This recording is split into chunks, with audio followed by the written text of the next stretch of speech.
салом тамошобинони арҷманд, хабарҳои муҳими радиои озодиро аз рӯзи ҷумъа 25 апрел тақдим мекунем. гурӯҳе аз хабарнигорони мустақил шикоят доранд, ки полис онҳоро барои ошноӣ бо вазъи рӯстои селзадаи Одинабоӣ дар ҷамоати деҳоти Саричашмаии минтақаи Кӯлоб роҳ намедиҳанд.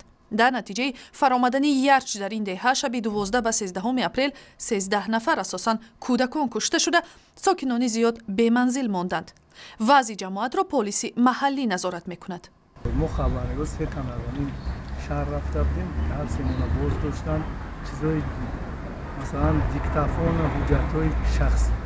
ҳуҷҷатҳои шахс тасдиқкунандаи шахсияти моро ман мусодира кардам ва моро аз интернет дар ҳамин штаб пеш кардам. маркази шитоъ дар ҳамин мактаби интернет то ба ҳадде ки моро роҳбаландӣ карда гаи минтақа буд. ҷаноби Искандаров ҳамроҳи раиси ноҳия қатъи икром қатъи гуфтанд ки чизи шуморо дар кор ҳастем, ҷо мо ба суолҳои шумо ҷавоб медиҳем, мумкин нест ба деҳаи Одинабоӣ рафтан. ба иттилои хабарнигорон, сокинони рӯстои Офатзада ташнаи дарди дил бо хабарнигорон ҳастанд. муносибати ҷомеаи Тоҷикистон ба фарзандхонӣ ба тадриҷ тағйир меёбад ва назар ба гузашта муроҷиати хонаводаҳои бефарзанд ба атфоли ятим бештар шудааст. дар ин бора мушоҳидаҳои мутахассисони соҳа далолат мекунад. илова ба ин, барномаҳои иҷтимоии фарзандхонӣ, ки тавассути телевизион ҳам таблиғоти худро ба роҳ монданд, ба тафаккури ҷомеа таъсиргузор шудааст. дар бораи таҳаввулот дар ин бахш дар мусоҳибаи рӯз бо як масъули шаҳрдории Душанбе ҳамсӯҳбат мешавем.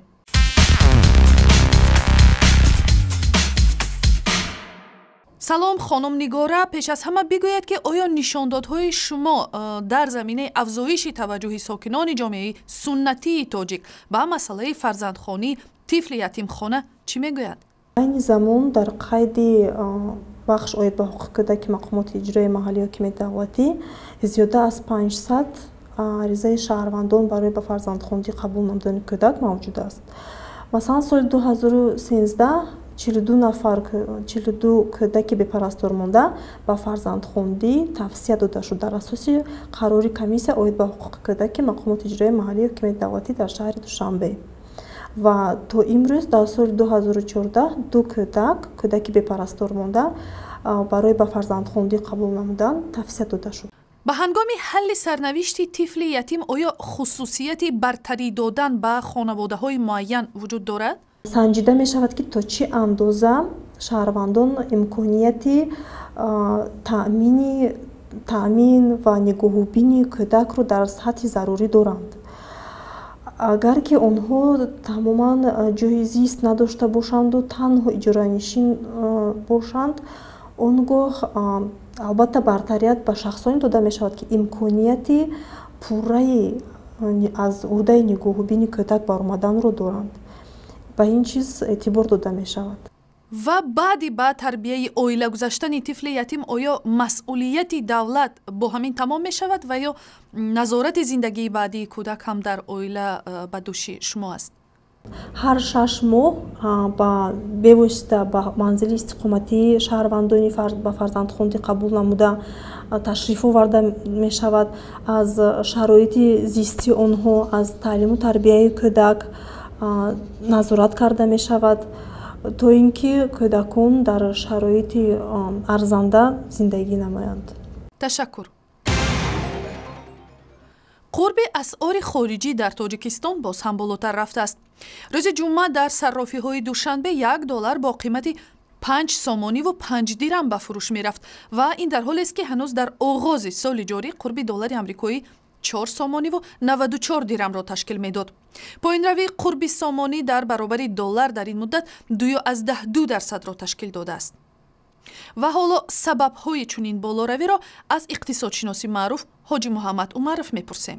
ман фикр мекунам ки инҷо сухан дар бораи албатта кам шудани содирот як рол мебозад.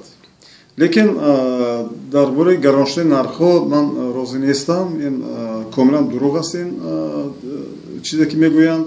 сухан дар бораи он меравад ки худи ҳаҷми воридот зиёд шудааст. яъне фарқияти байни содирот ва воридот хеле зиёд шудааст ва ин албатта таъсир мерасонад. اما در اینجا عامل‌های خیلی زیاد دیگری هستند. مثلا عامل‌ها در اینجا تاثیر موازنه بودجه رول می‌بازد، رول مهم می‌بازد. در اینجا تاثیر نرخ‌های بازاری، خصوصا نرخ مواد استعمالی رول خیلی مهم می‌بازد. در اینجا رول مهم می‌بازد اون عاملی که به استحصالات وابستگی دارد، یعنی سطح استحصال محصولات کشاورزی محصولات صنعتی کم شده ایستاده است. همین در یک جایی عمل میکنند. ما باید همین رو حساب کتاب کرده برایم، لیکن از بالا رفتن نرخ‌ها معلوم است که عامل‌هایی که رول منفی می‌بازند آنها بیشتر تاثیر دارند به بالاروی قدر اسعار خارجی و پایان‌روی قدر اسعار ملی. و این تمایل چی پیامدهای داشته میتواند؟ من فکر میکنم که این در یک سال نزدیک این سطح به پایان نمیفرد اگر خودی حکومت چاره‌های مخصوص نبیند. بعضا حکومت فرمان میدهد، مجبور میکند که توسط بانک ملی تاجیکستان که قدری سامانی یا اینکه اسعار ملی بلند برش شود. اما من گمان میکنم که چنین فرمان ها در دوره نسبتا دور دراز ایوان موقع درست داشته نمیتواند. تشکر. روز جمعه در آرامگاه سری آسیای دوشنبه مراسم خاکسپاری صاحبکار تاجیک شهرت یخشی مرادوف برگزار شد. از روی اطلاع مطبوعات یخشی مرادوف روز 22 اپریل در نزد منزلش در مسکو از تیری توفنگ کشته شد. مرد 47 ساله در رشته ورزش هم سابقه کاری داشته، سالیانی زیاد در مسکو زندگی و کار میکرد. در میانه سالهای 1990 اون را با اتهام کشتار 2 نفر زندانی کرده بودند. سفارت تاجیکستان در مسکو میگوید که مقامات تفتیشاتی روسیه تحقیق حادثه کشتار را شروع کردند. در تئاتر جوانانی به نام محمود جان واحدов نخست نمایش اسپکتاکل اشتباه برگزار شد. نمایشنامه کارگردان ناظم ملیکов از روی اثر فیلسوف و نویسنده معروف فرانسوی آلبر کامو به صحنه گذاشته شده است. مسائل مربوط به تحمل پذیری دینی و فرهنگی در مرکز سوژه این نمایشنامه قرار گرفت. در نخستین روزهای به صحنه گذاشته شدن این نمایشنامه تماشابین زیاد به تئاتر آمده بود. کوشش کردم در اینجا با درجه فهمم که مثلا حدودهای معیاری عقلی انسانی تا کجاست. چرا انسان دروغ میگه؟ چرا انسان مثلا به جنایت دست میزنه؟ چرا انسان مثلا قانونیت‌های الهی، قانونیت‌های بشری انسانی رو رعایت نمیکنه؟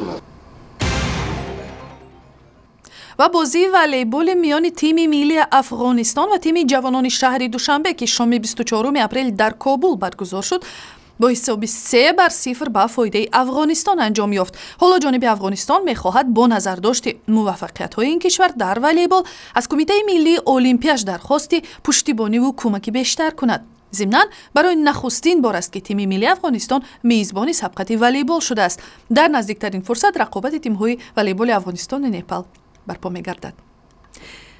و برای تماشای نوارها از این بازی سری بزنید به سایت اینترنتی رادیوی آزادی، شبکه‌های اجتماعی فیسبوک، توییتر، یوتیوب و هم ضمیمه تلفن همراه خود.